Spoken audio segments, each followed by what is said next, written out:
कैसे हो आप सब। एक बार फिर से आप सभी का स्वागत है बिहार सरकार के मेरा दूरदर्शन मेरा विद्यालय कार्यक्रम में। बच्चों, हम उम्मीद करते हैं कि आप सभी अपने घर पर सुरक्षित होंगे और अच्छे से पढ़ाई कर रहे होंगे। कर रहे हैं ना बच्चों? हाँ, पढ़ाई करना बहुत आवश्यक है, तो सभी लोग अच्छे से पढ़ाई कीजिएगा। और याद तो होगा ही आप सभी को क्या करना होता है एपिसोड देखने के बाद। एपिसोड देख लेने के बाद आपको अपने किताब से सवालों को हल करना होता है। तो अपना कॉपी और कलम ले लीजिए बच्चों और हो जाइए तैयार। आज की पढ़ाई हर दिन की तरह हम कक्षा 11वीं से करेंगे शुरुआत, और उसमें गणित में समुच्चय पाठ यानी सेट्स को और आगे पढ़ेंगे।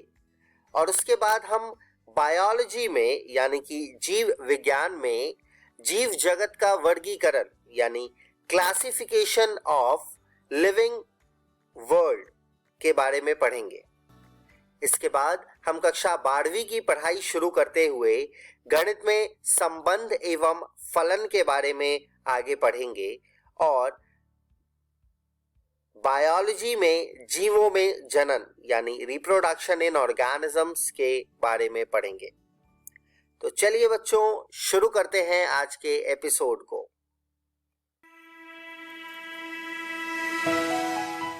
हेलो दोस्तों, आपका इस वीडियो में स्वागत है। आज हम आपकी क्लास 11वीं का अध्याय 1 पढ़ेंगे, जिसका नाम है समुच्चय भाग 5।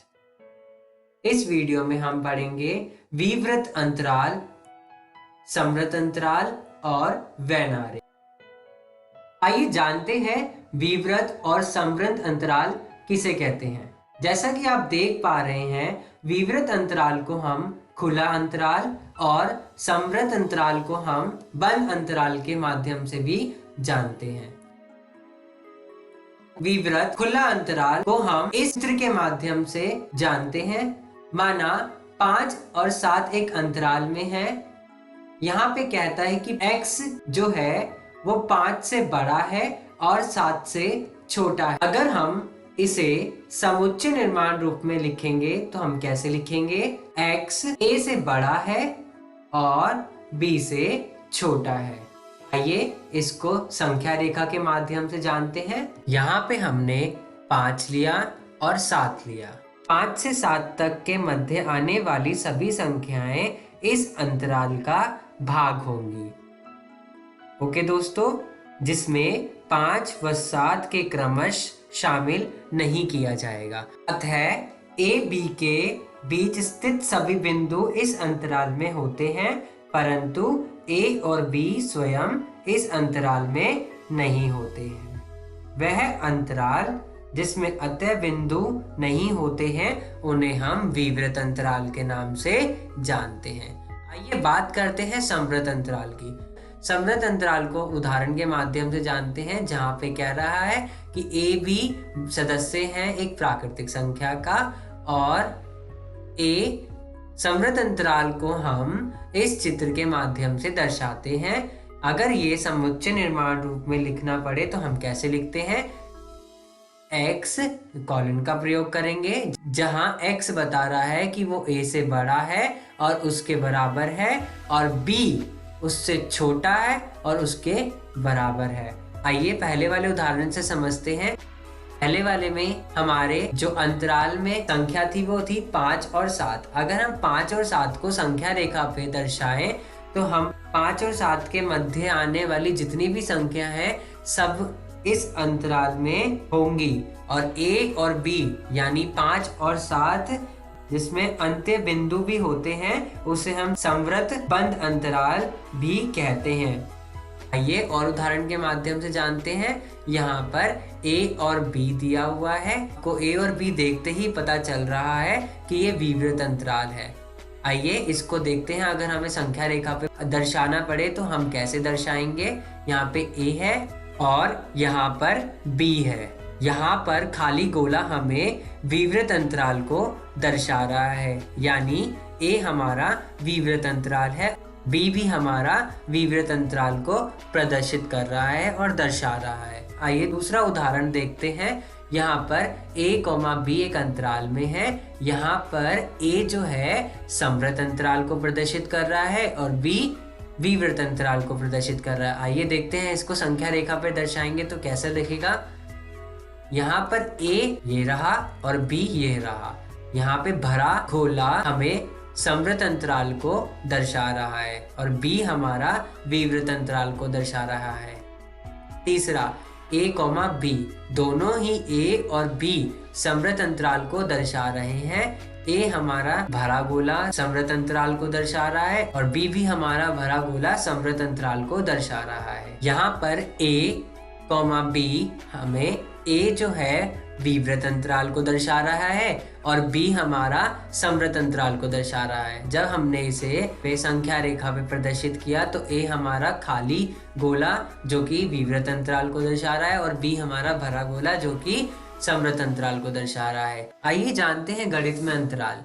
माना x जो है वो r का सदस्य है। यहाँ पर x जो कि -4 से बड़ा है और 6 के बराबर और उससे छोटा है। जब हमने इसको संख्या रेखा पे दर्शाया तो हमने लिखा -4, -3, -2, -1, 0, 1, 2, 3, 4, 5, 6 और 7। हमारा यहाँ पर x जो है वो -4 से बड़ा है तो हमारे पास ये -4 क्या प्रदर्शित कर रहा है, विवृत्त अंतराल, और 6 से छोटा और उसके बराबर है तो ये हमें क्या प्रदर्शित कर रहा है, समवृत्त अंतराल। वेन आरेख। दोस्तों वेन आरेख क्या होता है? समुच्चय के अधिकांश संबंधों को आरेखों द्वारा निरूपित किया जा सकता है जिन्हें वेन आरेख कहते हैं।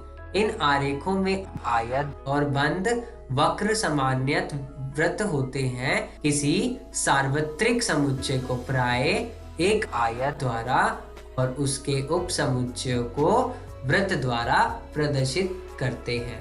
तो बच्चों मतलब वेन आरेख एक ऐसा आरेख है जहाँ पे हम समुच्चय को आरेख द्वारा प्रदर्शित करते हैं और इसमें किसी सार्वत्रिक समुच्चय को प्राय एक आयत द्वारा और उसके जो उप समुच्चय होते हैं उनको एक वृत्त द्वारा दर्शाया जाता है। आइए देखते हैं सार्वत्रिक समुच्चय को कैसे दर्शाया जाता है, एक आयत द्वारा और उनके अंदर के उप समुच्चय को उसके वृत्त द्वारा।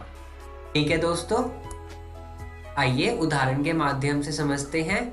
माना हमारे पास एक सार्वत्रिक समुच्चय है जिसके अंदर के अवयव है 1, 2, 3, 4, 5, 6।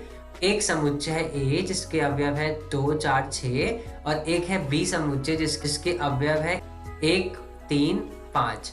जब हमने इसे वेन आरेख के द्वारा प्रदर्शित किया तो हमने सार्वत्रिक समुच्चय को एक आयत के द्वारा दिखाया और जो उसके अंदर के समुच्चय हैं A और B उनको हमने उस आयत के अंदर दर्शाया। A के अवयव है 2, 4, 6 और B के अवयव है 1, 3, 5। ये हमें वेन आरेख को दर्शा रहा है। आज हमने इस वीडियो में क्या सीखा दोस्तों? विवृत्त अंतराल जिसको हम खुला अंतराल भी कहते हैं, समवृत्त अंतराल जिसको हम बंद अंतराल भी कहते हैं और वेन आरेख।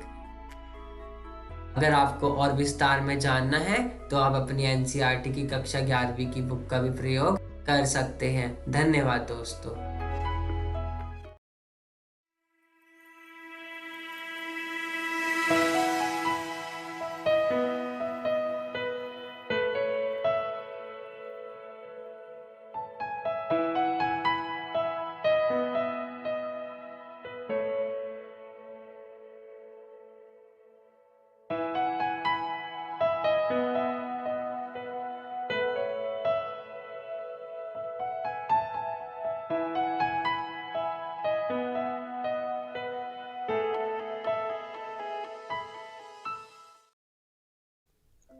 हेलो दोस्तों, जीव विज्ञान की इस वीडियो में आपका स्वागत है।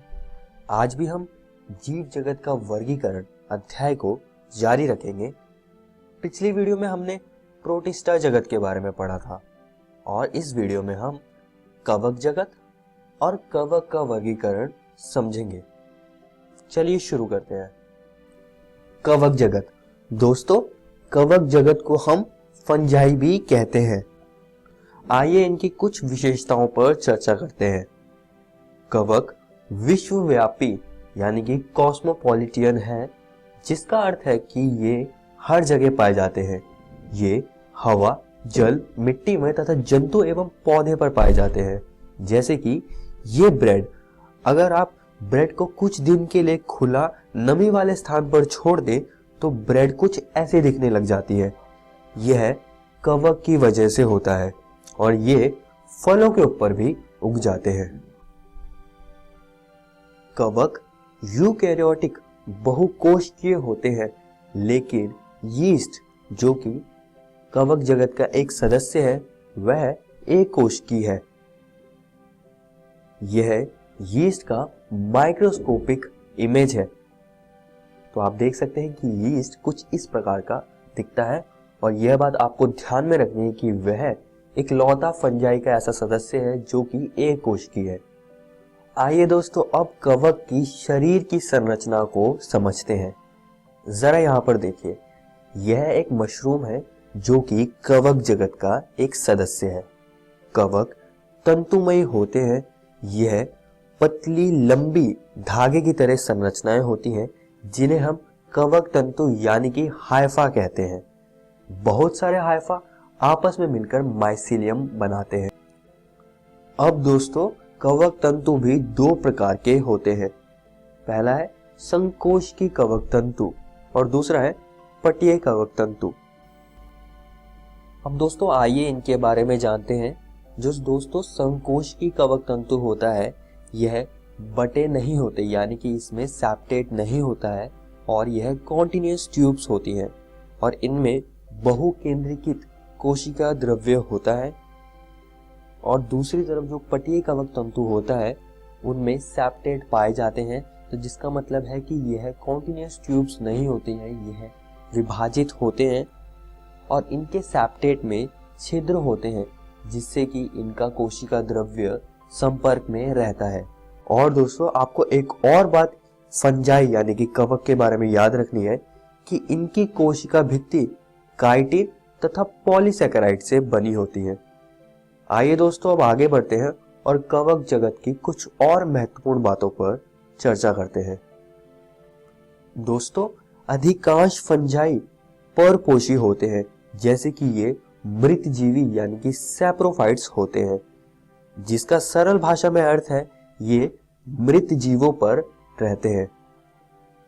और दोस्तों कुछ फंजाई परजीवी के रूप में भी रहते हैं, जिसका अर्थ है कि ये दूसरे जंतु और पौधों पर निर्भर रहते हैं। और दोस्तों कुछ फंजाई तो एल्गी के साथ भी रहते हैं जिन्हें हम लाइकन कहते हैं। और दोस्तों लाइकन कुछ इस प्रकार का दिखता है। और दोस्तों कुछ फंजाई पेड़ों के मूल के साथ संबंध बना के रहते हैं, इसे हम सहजीवी संबंध कहते हैं।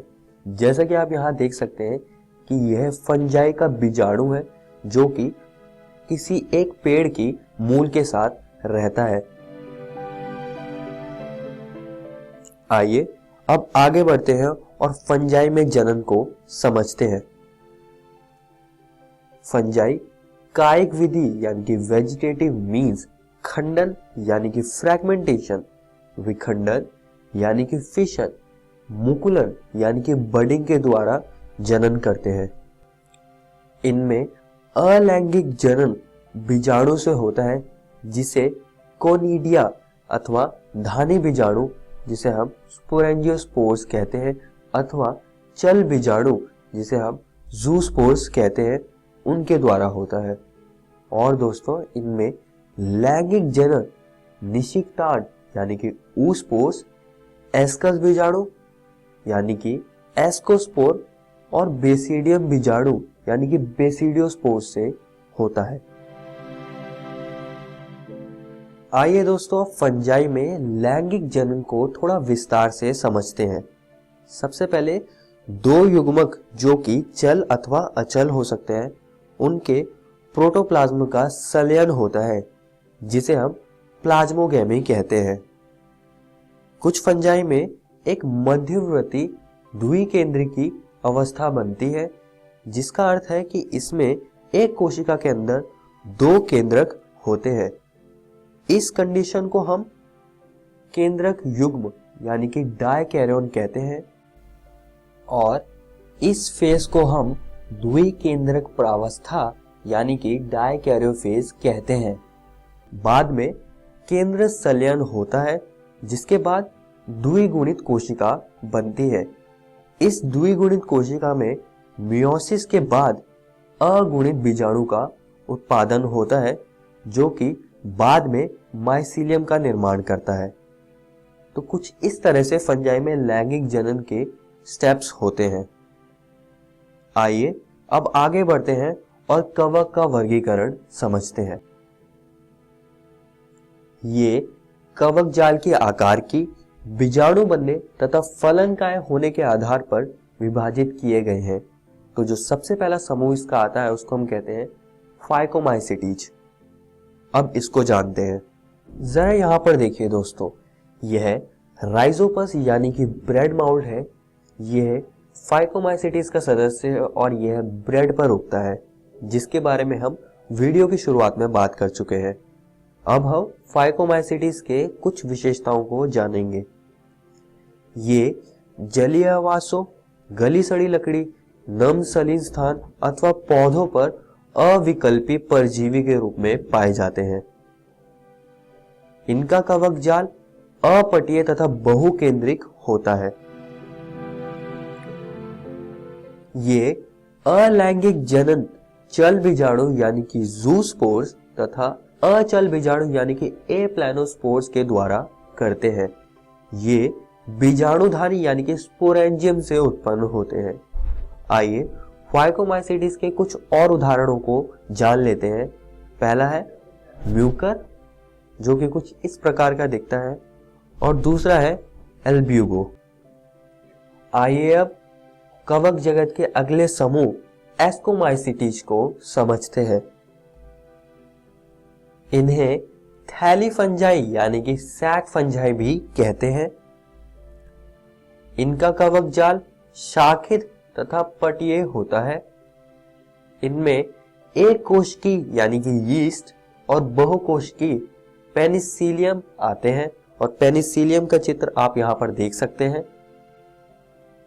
ये मृतजीवी, अपघटक, परजीवी अथवा शमल रागी यानी कॉप्रोफिलस होते हैं। कॉप्रोफिलस का अर्थ है कि ये पशुओं के मल में उग जाते हैं। अब हम एस्कोमाइसिटीज के जनन को समझेंगे। सबसे पहले हम अलैंगिक जनन को जानेंगे। इनमें अलैंगिक जनन कोनिडिया बीजाणु द्वारा होता है और यह बीजाणु विशिष्ट कवक जाल कोनिडी मदर यानी कि कोनिडियोफोर पर उगते हैं और बाहरी ओर उत्पन्न होते हैं। ये कोनिडिया बीजाणु हाइफा यानी कि कवक तंतु का निर्माण करते हैं और इनमें लैंगिक जनन एस्कोस्पोर्स यानी कि एस्कस बीजाणु द्वारा होता है। आइए अब आगे बढ़ते हैं और बेसिडियोमाइसिटीज को समझते हैं। इसमें मुख्यतः मशरूम, ब्रैकेट फंजाई और पफ बॉल आते हैं। और दोस्तों, इनका कवक जाल भी शाखित तथा पटीय होता है। आइए अब बेसिडियोमाइसिटीज के जनन को समझते हैं। दोस्तों, ये बेसिडियम फलनकाय है जिसे हम बेसिडियोकार्प कहते हैं। इसमें बेसिडियम होता है जहां पर केंद्रक संलयन तथा मियोसिस से 4 बेसिडियोस्पोर्स यानी कि बेसिडियम बीजाणु बनते हैं। यह बीजाणु नए फंजाई का निर्माण करते हैं। आइए अब बेसिडियोमाइसिटीज के कुछ उदाहरणों को जानते हैं। यह एगैरिकस है जो कि बेसिडियोमाइसिटीज का एक सदस्य है और इसका अगला उदाहरण है ऑस्टिलैगो। ऑस्टिलैगो दोस्तों एक परजीवी के रूप में रहता है, जैसा कि आप देख सकते हैं। अब दोस्तों हम कवक के आखिरी समूह ड्यूटेरोमाइसिटीज को समझेंगे। आइए इनकी कुछ विशेषताओं को जानते हैं। इन्हें अपूर्ण कवक कहते हैं और इनके हमें अलैंगिक तथा कायिक प्रवस्था ही ज्ञात है। और दोस्तों, ये कोनिडिया से जनन करते हैं। इसके कुछ उदाहरण हैं जैसे कि ट्राइकोडर्मा, ये ट्राइकोडर्मा की एक कॉलोनी है, और अल्टरनेरिया। यहाँ पर दोस्तों कवक जगत समाप्त होता है। इस वीडियो में हमने कवक जगत के बारे में पढ़ा, जिसमें कि हमने इसकी कुछ विशेषताएं और जनन प्रक्रियाओं को समझा, और दोस्तों साथ ही में हमने कवक का वर्गीकरण भी जाना, जिसमें हमने इसके कुछ समूहों के बारे में चर्चा करी। दोस्तों मैं आप सभी को बताना चाहूंगा कि आज हमने आपके एनसीईआरटी किताब का एक जगत फंजाई यानी कि कवक को समाप्त कर लिया है। आप इसको जरूर घर से किताब से पढ़कर आइएगा। अगली वीडियो में हम पादप जगत, जंतु जगत, विषाणु, विरयोइड तथा लाइकन के बारे में चर्चा करेंगे। धन्यवाद।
Covid kagak ada dia kata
नमस्कार दोस्तों, आज की इस वीडियो में हम पढ़ेंगे संबंध एवं फलन का पार्ट 5। संबंध एवं फलन को इंग्लिश में रिलेशंस एंड फंक्शंस कहते हैं। चलिए देखते हैं पार्ट 5 में हम क्या पढ़ेंगे। द्विआधारी संक्रियाएं। द्विआधारी संक्रियाएं क्या होती हैं?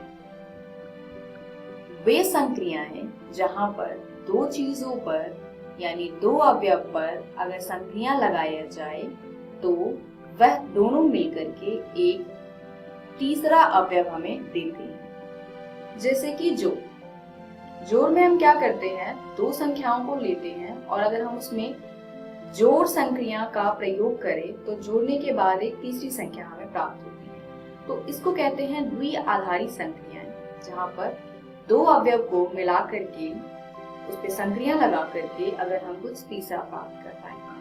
पढ़ते हैं द्विआधारी संक्रियाओं के बारे में डिटेल में।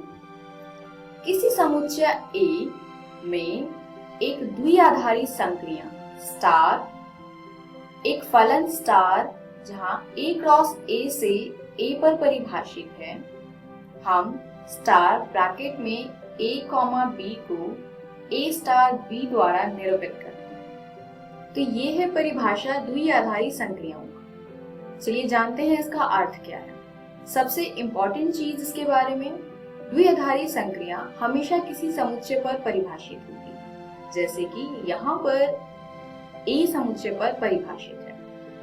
अब एक समुच्चय A पर परिभाषित द्विआधारी संक्रिया स्टार A क्रॉस A से A पर परिभाषित होगा, तब A स्टार B जहां पर A कैपिटल A में है, B अगेन कैपिटल A में है, और इन दोनों पर संक्रिया लगाने के बाद जो A स्टार B प्राप्त होगा वो भी कैपिटल A में ही होगा, यानी वो समुच्चय जिस पर द्विआधारी संक्रिया परिभाषित है। तो ये है द्विआधारी संक्रिया की परिभाषा और उसका मीनिंग। चलिए कुछ एग्जाम्पल देखते हैं। योग एक एग्जाम्पल है द्विआधारी संक्रिया। अगर हम योग को वास्तविक संख्या पर परिभाषित करें, यानी योग जो R क्रॉस R से R पर परिभाषित है, तब A जमा B जहाँ A तथा B वास्तविक संख्या है, दोनों का योग भी वास्तविक संख्या है। एग्जाम्पल देखते हैं, जैसे 4 जमा 3, 4 एक वास्तविक संख्या है तथा 3 एक वास्तविक संख्या है, दोनों को जोड़ने पर 7 प्राप्त होता है, तो ये भी एक वास्तविक संख्या है। तो हम कहेंगे योग एक द्विआधारी संक्रिया है अगर ये समुच्चय R पर परिभाषित है। चलिए गुणा जो वास्तविक संख्या पर परिभाषित है, यानी गुणा R क्रॉस R से R पर परिभाषित है, तो ये भी एक द्विआधारी संक्रिया है, क्योंकि A क्रॉस A किसी भी दो वास्तविक संख्याओं का गुणनफल भी वास्तविक संख्या ही होता है। दोस्तों, क्या किसी के दिमाग में ये आ रहा है कि जोड़ या गुणा तो हम दो से अधिक संख्याओं का भी करते हैं? यानी चलिए गुणा का एग्जाम्पल देते हैं। अगर मुझे A cross B cross C निकालना है, तो क्या ये द्विआधारी संक्रिया नहीं है, क्योंकि यहाँ पे 3 अवयव है? तो ये भी द्विआधारी संक्रिया ही है, क्योंकि अगर हमें A cross B cross C निकालना होता है तो हम पहले किसी दो संख्याओं को गुना करते हैं, इसीलिए वो द्विआधारी कहा जाएगा, और जो आंसर आएगा उसको फिर हम तीसरी संख्या से करते हैं। तो इसीलिए अगर हम दो से अधिक संख्याओं पर भी द्विआधारी संक्रिया लगा रहे हैं तो हम एक साथ नहीं लगाते, हम एक समय पर दो संख्या को ही लेते हैं। चलिए देखते हैं अंतर। क्या अंतर द्विआधारी संक्रिया है? तो अंतर अगर हम वास्तविक संख्या पर देखें तो जी हाँ, ये एक द्विआधारी संक्रिया है, क्योंकि किसी दो वास्तविक संख्याओं का अंतर भी वास्तविक संख्या ही होता है। पर क्या अंतर प्राकृत संख्याओं पर भी द्विआधारी संक्रिया होगी? तो नहीं। प्राकृत संख्या में अगर मैं पहली संख्या 5 लूं और दूसरी संख्या 10 लूं, तो 5 घटा 10 माइनस का 5 आता है, जो कि एक प्राकृत संख्या नहीं है। इसीलिए अंतर अगर प्राकृत संख्या पर परिभाषित है तो वह द्विआधारी संक्रिया नहीं है। अगला भाग। तो अगर भाग वास्तविक संख्या पर परिभाषित है तो क्या ये द्विआधारी संक्रिया है? तो नहीं, ये द्विआधारी संक्रिया नहीं है। क्यों? क्योंकि अगर हम A बटे B निकालना चाहें और B का मान 0 रखें, तब A बटा B परिभाषित नहीं है, इसीलिए भाग एक द्विआधारी संक्रिया नहीं है अगर ये वास्तविक संख्या पर परिभाषित है। चलिए देखते हैं द्विआधारी संक्रियाओं के कुछ प्रॉपर्टीज। पहली है क्रम विनिमयता। समुच्चय X में एक द्विआधारी स्टार संक्रिया क्रम विनिमय यानी कॉम्यूटेटिव कहलाती है यदि प्रत्येक A, B belongs to X, यानी कि A और B जो X में है के लिए A स्टार B बराबर हो B स्टार A की। जैसे 4 जमा 3 बराबर है 7 के, तो 3 जमा 4 भी बराबर है 7 के, यानी 4 जमा 3 बराबर है 3 जमा 4 के। तो हम कहेंगे कि योग एक क्रम विनिमय है, यानी यहाँ पर ये द्विधारी संक्रिया क्रम विनिमय है। चलिए देखते हैं घटाव का। 4 - 3 बराबर होता है 1 के, वहीं 3 - 4 बराबर होगा -1 के। तो यहाँ आप देख सकते हैं 4 - 3 3 - 4 के बराबर नहीं है, इसीलिए ये क्रम विनिमय नहीं है। अगली प्रॉपर्टी है सहचार्यता। सहचार्यता क्या होता है? एक द्विआधारी संक्रिया स्टार A क्रॉस A से A पर परिभाषित है, सहचार्य कहलाती है, यानी एसोसिएटिव कहलाती है यदि A star B star C, यानी जिसमें हमने A और B को साथ में सॉल्व किया है, बराबर हो A star B star C, जहां पर B और C को पहले हल किया गया है। For all A B C belongs to A, यानी प्रत्येक A B C जो कि A में। चलिए एग्जांपल देखते हैं। 4 + 3 + 5, जहां पे अगर 4 और 3 को हम पहले जोड़े, इसी प्रकार 4 + 3 + 5, जहां पे हम 3 और 5 को पहले जोड़े, आप देख सकते हैं दोनों ही संख्या बिल्कुल सेम है। हम बस कंबाइन अलग अलग संख्याओं को कर रहे हैं। पहले में हमने 4 और 3 को पहले जोड़ा और दूसरे में हमने 3 और 5 को पहले जोड़ा। इस प्रकार हमारे पास आता है 7 + 5 और दूसरे में आएगा 4 + 8। 7 + 5 12 के बराबर है तथा 4 + 8 भी 12 के बराबर है। तो आप देख सकते हैं दोनों ही केस में उत्तर बराबर है, यानी योग एक सहचार्य द्विआधारी संक्रिया है। चलिए दूसरा एग्जाम्पल देखते हैं। एक बाइनरी ऑपरेशन यानी कि द्विआधारी संक्रिया वास्तविक संख्या पर परिभाषित है कुछ इस प्रकार, जहां A स्टार B बराबर होगा A जमा 2B के। तो हमें चेक करना है क्या ये सहचार्य है या नहीं। चलिए देखते हैं। अपनी तरफ से कुछ वास्तविक संख्याएं लेट करते हैं। A बराबर 8 लिया हमने, B बराबर 5 तथा C बराबर 4 लिया। तो A star B star C, जहां पर A और B को एक साथ अगर हम हल करें तो क्या होगा? A की जगह पे 8 स्टार B की जगह पे 5 स्टार C की जगह पे 4 रखा है। अब दी हुई संख्या लगाते हैं इस पे, यानी 8 जमा 2 गुने में 5 स्टार 4, ये आएगा 8 जमा 10 स्टार 4, 8 जमा 10 18 होगा, तो ये आया 18 स्टार 4। अब फिर से हम इस पे दी हुई संख्या लगाएंगे, तो ये आएगा 18 जमा 2 गुने में 4, यानी 18 जमा 8, जो आएगा 26। यानी A star B star C, जहां पर A और B को साथ में हल किया गया है पहले, तो यहाँ पे इसका मान आता है 26। अब हम निकालेंगे A star B star C, जहां पर B और C को पहले हल करेंगे। तो A star B star C, B और C को हल करने के लिए हमने ABC का मान प्रतिस्थापित किया है। तो इस प्रकार हमारे पास आएगा 8 स्टार 5 जमा 2 गुने में 4। इसको हल करेंगे तो हमें प्राप्त होगा 8 स्टार 5 जमा 8। आगे हल करने पर प्राप्त होगा 8 स्टार 13। अब फिर से इस पे हम संक्रिया लगाएंगे, तो ये आएगा 8 जमा 2 गुने में 13, यानी 8 जमा 26, और इसका मान आएगा 34। यानी A star B star C, जहाँ पे B स्टार C को पहले हल किया है, उसका मान है 34। इस प्रकार हमें दोनों मान प्राप्त हो गए हैं। अब आप देख सकते हैं कि A star B star C बराबर 26, जहां A और B को पहले हल किया गया है, वो बराबर नहीं है A star B star C, जहां B और C को पहले सॉल्व किया गया है। दोनों मान आपस में इक्वल नहीं है, इसलिए हम कहेंगे कि A स्टार B जो A जमा 2B से परिभाषित है, एक सहचार्य द्विआधारी संक्रिया नहीं है। चलिए अगली प्रॉपर्टी देखते हैं, तत्सम।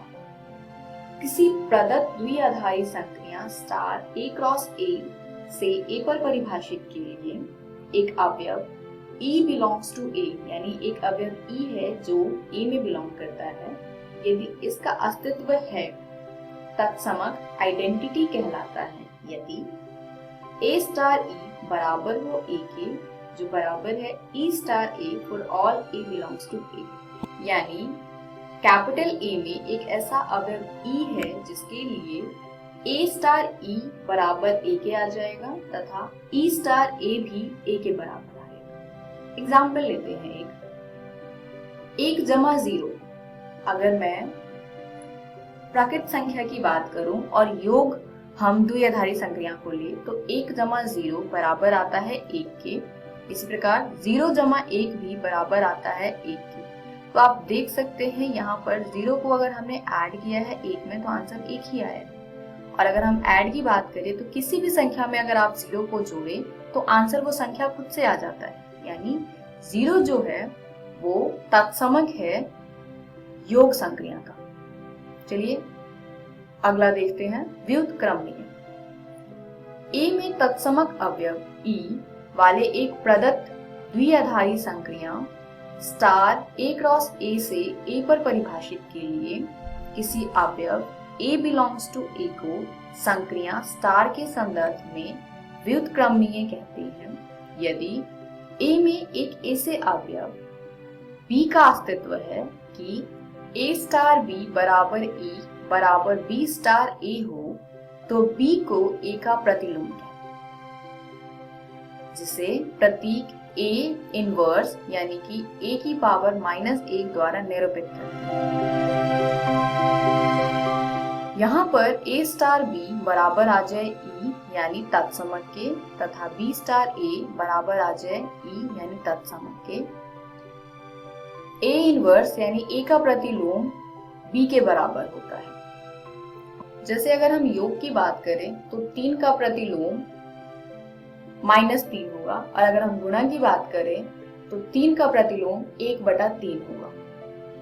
इस वीडियो में हमने सीखा द्विआधारी संक्रियाएं जिसमें हमने इसकी प्रॉपर्टीज पढ़ी।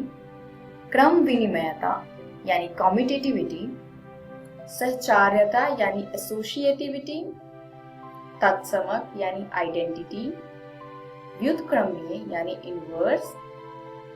अगली वीडियो में हम कुछ प्रैक्टिस क्वेश्चंस करेंगे। धन्यवाद।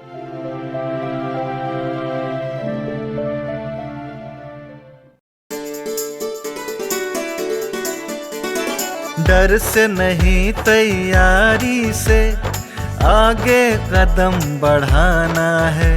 रुकी जिंदगी में चहल पहल वापस फिर से लाना है।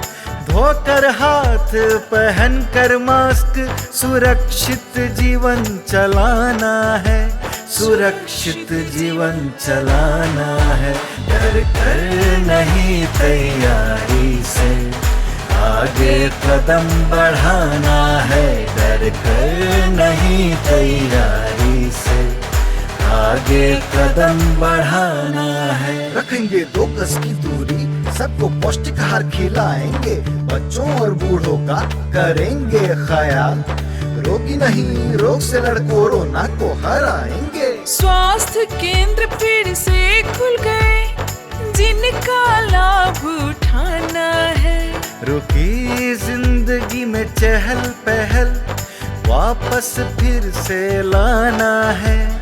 धोकर हाथ पहन कर मास्क सुरक्षित जीवन चलाना है। सुरक्षित जीवन चलाना है। डर कर नहीं तैयारी से आगे कदम बढ़ाना है। डर कर नहीं तैयारी से आगे कदम बढ़ाना है। टीकाकरण की शुरुआत हो गई है, पर पहले की तरह हमें मास्क लगाना और 2 गज की दूरी बनाए रखना अभी भी जरूरी है। स्वास्थ्य विभाग और सूचना एवं जनसंपर्क विभाग बिहार सरकार द्वारा जनहित में जारी।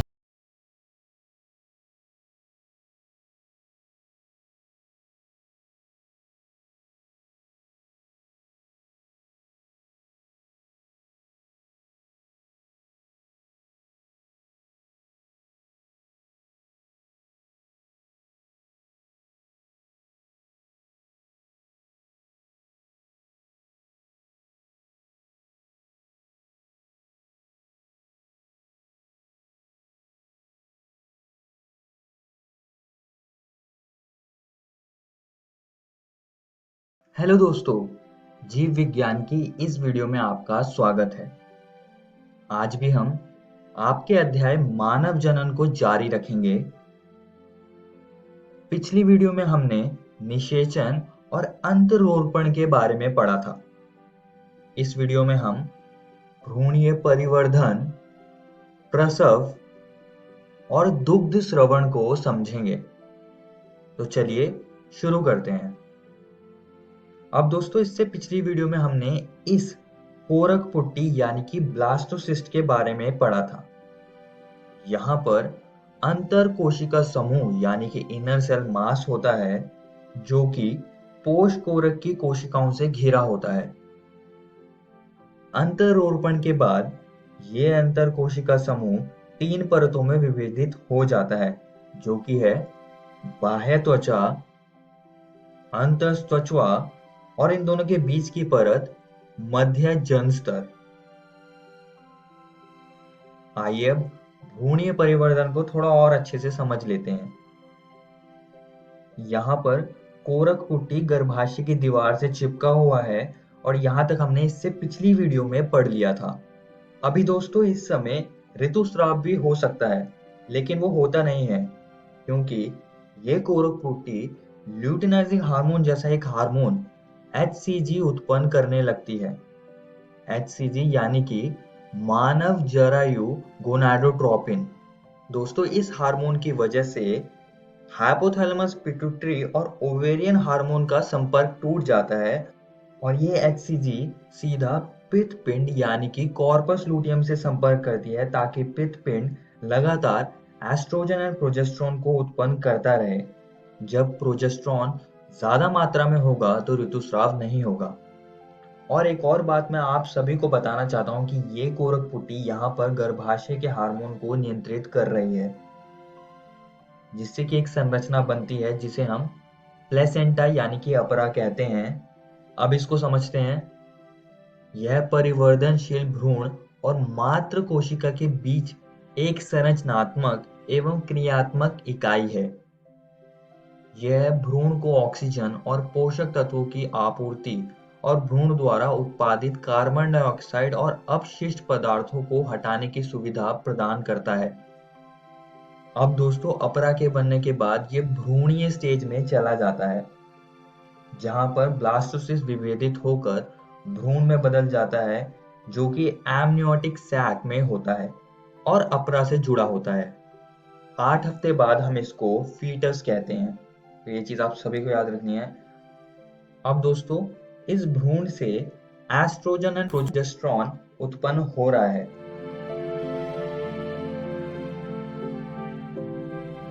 और साथ ही में एक और हार्मोन उत्पन्न करेगा जिसको हम कहते हैं रिलैक्सिन, जो कि जोड़ों में लचीलता प्रदान करता है। और एक और हार्मोन उत्पन्न करेगा जो कि है HPL यानी कि मानव अपरा लैक्टोजन। ये सारे हार्मोन कुछ काम करते हैं, जैसे कि भ्रूण का विकास, स्त्रियों में दुग्ध स्रावण को शुरू करना और ग्लूकोज को फीटस तक लाने का आदेश देना। अब दोस्तों, आप सभी को एक और चीज इसमें याद रखनी है। जो महत्वपूर्ण हार्मोन होते हैं ये मानव जरायु गोनाडोट्रोपिन यानी कि HCG, मानव अपरा लैक्टोजन यानी कि HPL और रिलैक्सिन हार्मोन, ये सिर्फ किसी स्त्री में गर्भावस्था के दौरान ही उत्पन्न होते हैं। तो ये चीज आप सभी को याद रखनी है। अब हम इनको एक एक करके समझेंगे। सबसे पहले मानव जरायु गोनाडोट्रोपिन। मानव जरायु गोनाडोट्रोपिन गर्भावस्था के प्रारंभिक समय में कॉर्पस लूटियम के संरक्षण को बढ़ावा देने के लिए उत्तरदायी है। यह पहली तिमाही के दौरान हार्मोन प्रोजेस्टेरोन का स्राव करने के लिए कॉर्पस लूटियम को अनुमति देता है। दूसरा हार्मोन है मानव अपरा लैक्टोजन यानी कि HPL। HPL एक पॉलीपेप्टाइड प्लेसेंटल हार्मोन है। इसकी संरचना और कार्य मानव विकास हार्मोन के समान है। ये भ्रूण की ऊर्जा आपूर्ति को सुविधाजनक बनाने के लिए गर्भावस्था के दौरान मां की उपापचय स्थिति को संशोधित करता है और ये स्तन विकास भी करता है। तीसरा हार्मोन है रिलैक्सिन। अपरा द्वारा स्रावित एक हार्मोन जो गर्भाशय ग्रीवा का विस्तार करता है और प्रसव के दौरान ऑक्सीटोसिन की क्रिया के लिए गर्भाशय को तैयार करता है। आइए दोस्तों अब आगे बढ़ते हैं और प्रसव को समझते हैं। शिशु के वितरण की प्रक्रिया को प्रसव कहते हैं। प्रसव के लिए संकेत पूर्ण विकसित गर्भ एवं अपरा से उत्पन्न होते हैं जो हल्के गर्भाशय संकुचनों को प्रेरित करते हैं, जिन्हें गर्भ उत्क्षेपण प्रतिवर्त यानी कि फीटल इजेक्शन रिफ्लेक्स कहते हैं। आइए इसको हम थोड़ा और अच्छे से समझते हैं। अब दोस्तों प्रसव के कुछ हफ्ते पहले जो अपरा होगी वो एस्ट्रोजन और प्रोजेस्टेरोन को उत्पन्न कर रही होगी बहुत ज्यादा मात्रा में। यह हार्मोन कोमल मांसपेशियों पर काम कर रहे हैं जिससे कि संकुचन ना हो। लेकिन अब एस्ट्रोजन ही सिर्फ उत्पन्न हो रहा है और जो फीटस है वो भी कोर्टिसोल उत्पन्न करेगा, जो कि अपरा को संकेत देगा और ज्यादा मात्रा में एस्ट्रोजन हार्मोन को उत्पन्न करने को। अब कुछ विशिष्ट कोशिकाएं फीटस की ऑक्सीटोसिन उत्पन्न करती है जो कि मायोमेट्रियल कोशिकाओं के रिसेप्टर से जाके जुड़ जाता है, जिसकी वजह से प्रोस्टाग्लैंडिन्स उत्पन्न होने लगते हैं। ये दोनों गर्भाशय की मांसपेशियों के संकुचन का आदेश देते हैं।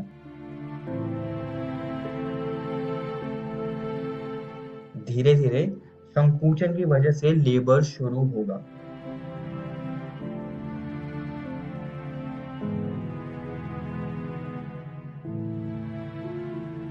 लेबर का सबसे पहला चरण है डायलेशन, जिसमें कि फीटस की सिर की वजह से ग्रीवा फैलने लगेगी। जब ग्रीवा पूरी तरह से फैल जाएगी तो मादा धक्का लगाएगी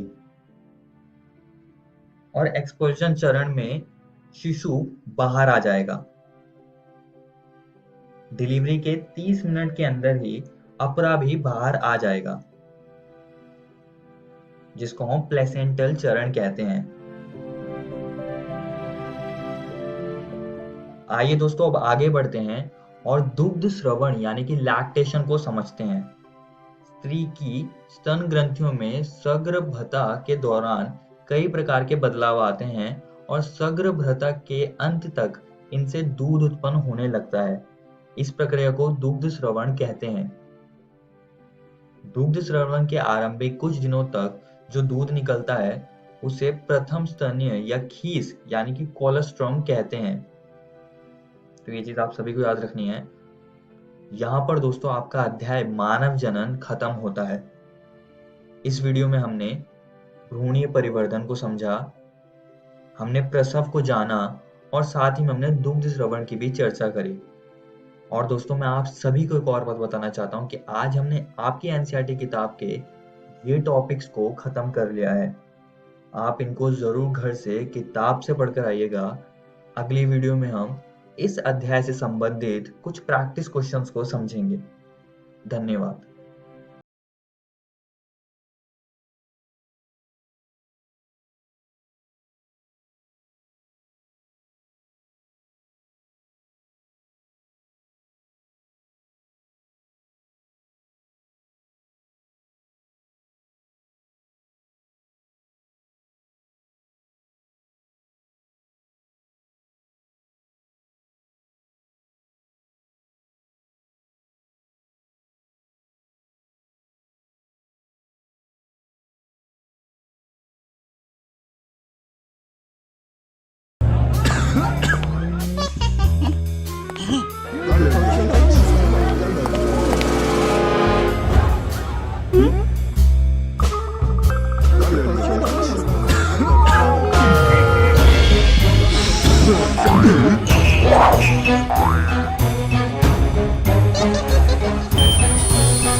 सरकार लाई है विद्यार्थियों के लिए डिजिटल लाइब्रेरी। बच्चों के उज्जवल भविष्य के लिए बिहार सरकार है सदा अग्रसर और तैयार। कक्षा 1 से कक्षा 12 तक के सभी पाठ्य पुस्तक पूरक सामग्री एवं वीडियो अब शिक्षा विभाग बिहार सरकार द्वारा विकसित पोर्टल पर है उपलब्ध। अध्ययन सामग्री देखने के लिए BEPCLOTS.bihar.gov.in पर विजिट करें अथवा एंड्रॉइड मोबाइल पर गूगल प्ले स्टोर से E-LOTS ऐप डाउनलोड करें।